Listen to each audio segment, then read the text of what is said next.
Known as the King of Pop, he rose from childhood stardom to being one of the world's most influential singers. David Sillitoe looks now back at his life. You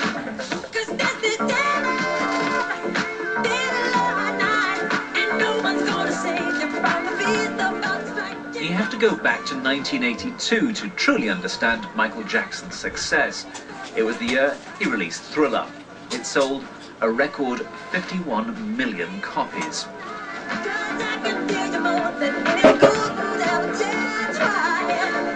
7 of its tracks went to #1, another record.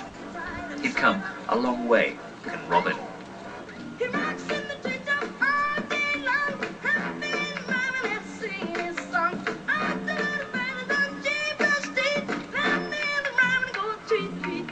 He'd begun performing with his brothers when he was just 5 years old.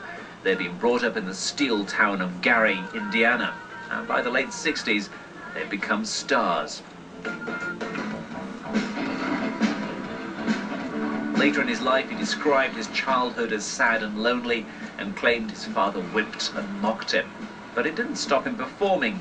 By the 80s, he'd gone solo and become the biggest star in the world.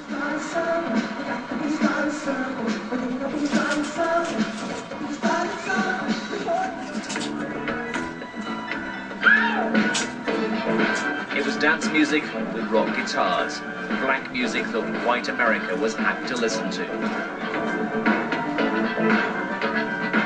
While he continued to sell millions, this was his peak both creatively and commercially. He even managed to outbid Paul McCartney when he bought the publishing rights to thousands of songs, including many by the Beatles. But increasingly, it was the man more than the music that interested people. Some of it might simply have been showmanship, such as his close attachment to a chimpanzee called Bubbles, and rumours that he slept in a hyperbaric chamber. But his appearance suggested something deeper. His face changed shape and colour. Some of it he put down to a skin condition, and he admitted to 2 facial operations. Others suspect there were many more. And then there was his domestic life. He married the daughter of Elvis, Lisa Marie Presley. 19 months later, they divorced.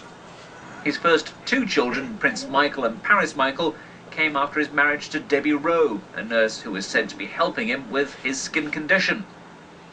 And a 3rd child, Prince Michael II, appeared several years later. He may have been prepared to dangle the baby out of a hotel window. He was rather more reluctant to say who the mother is. Of course, throughout all this, he did continue to release records, but critically and commercially, he'd passed his peak. But it didn't stop him spending more and more money on the videos and recordings. Indeed, he became more famous for spending money than for making it. He'd become an odd-looking, middle-aged man whose favourite pastimes were water balloon fights and climbing trees. It was a world of celebrity friends, adoring fans, and endless legal battles. The child star without a childhood had become an adult rebelling against adulthood.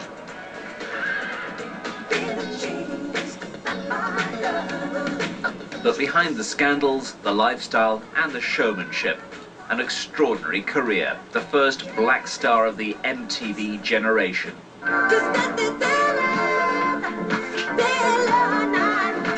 250 million albums, the most successful artist of the last 30 years.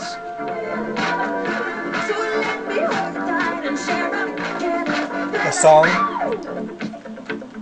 by Paul Beckman, Polly Song. Now, Steve Ruder from the Los Angeles Fire Department described how emergency services reacted after 2009. the call. This afternoon at 12:21, using the guitar chords Los Angeles Fire Department received a 911 call. G and A7. Received that 911 call. This song is going to be called to send the best services available for a medical emergency of this type. Michael Jackson, a medical emergency. An ambulance. We sent 4 firefighters. One of them was a paramedic and an EMS captain. We had 5 paramedics on scene, which is our normal response turn it up a little bit. for a medical emergency of this type. When the firefighters get on scene, they started their procedures for this medical emergency and then transported our patient to UC Michael Jackson. Michael Jackson, a medical emergency, a medical emergency. We've got to rush you to the hospital. Something's happening to you, Michael Jackson. Oh, what on earth has happened? And Lieutenant Rex Frank. Well, Michael Jackson, well, he was rushed to the hospital today. Oh, yeah, he was rushed. Oh, when they got him there, they said he was in a coma. Michael Jackson, he died there. About 4 o'clock this afternoon, Robbery Homicide Division was notified of this incident. Well, directed by the Chief of Police. he died at 2:26 p.m. But homicide officials didn't declare him dead till after 4 p.m. Well, he died today. Michael Jackson, oh, what will the world say? I have no further Goodbye, information. Michael Jackson. What you were looking for in We wished you didn't have to go, but I guess you chose this for your exit. Your final curtain, Michael Jackson. So any of those questions have to be directed to the LA He did a County. lot of good for music. He did a lot of good for people. There's a lot of positive things he did. Yeah. Michael Jackson, yeah. Robbery homicide. Michael Jackson, we're gonna miss you. The world's gonna miss you. We're saying goodbye today. We're gonna miss you. Saying goodbye today, Michael Jackson. Goodbye today, Michael Jackson. Wish you didn't have to leave. For you guys, okay? Thank you very much. Live on the Goodbye. line from Los Angeles is Mike Walker. He's the gossip editor of the National Enquirer. Mike, tell us your thoughts, first of all, on what has taken place in these recent hours. Well, as someone who's covered Michael from the day, literally, he debuted with his brothers back in, 1969, and, the National Enquirer has famously broken a whole bunch of stories about Michael, including his attempt to buy the Elephant Man's bones and so many others. It's very funny. As a journalist, I cover him. He's somebody that I think of in a professional way, and today, one of my reporters called me and said a woman walked into a store. She took a minute to run in and get something, a big department store. And she said in the whole store, they were playing Michael Jackson music over the loudspeaker system, and everybody in the store she laid eyes on was crying. And it was funny, I suddenly, at a certain point, after the first hour of sort of saying, well, what do we know? What are they saying? Has the hospital made a statement? And all of the things you go through as a journalist, I suddenly started to get quite teary-eyed myself. I will miss him.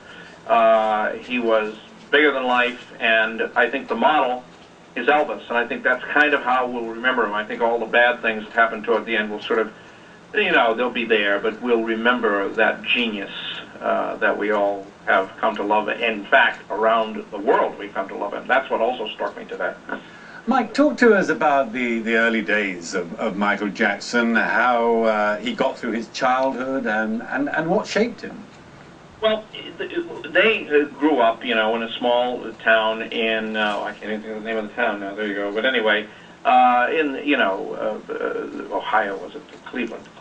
And just a normal place. And they had a father who was a very tough kind of a guy. And he saw the talent his kids had, and he knew that show business was a classic way in those days for young black people to, it was a field they could break into.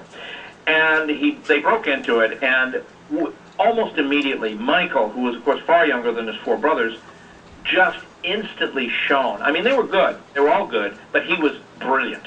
And if you remember, Diana Ross of the Supremes very quickly took young Michael under her wing, and that's when his career started to take off. But before that, in those first few years, here he has 4 older brothers. He has a father who literally would beat the boys if they sang slightly off key. I mean, beat them. And beat them severely. And Michael, then they would go out on tour when they started to get some success, and they would stay in like one hotel room to save money. It would be Michael and his 4 brothers. Well, the boys were much older, and the boys were sort of picking up groupies and bringing them up to the room, and Michael heard things that we really don't want to discuss on the BBC World tonight. But you can imagine, a bunch of, boys being boys. And the other thing was they used to make fun of Michael, the older brothers. They would bully him a lot. I don't mean they were mean or they hated him, but they just, how that goes. And so he grew up shaped by this, and they used to make fun of the fact that he had a very broad, flat nose.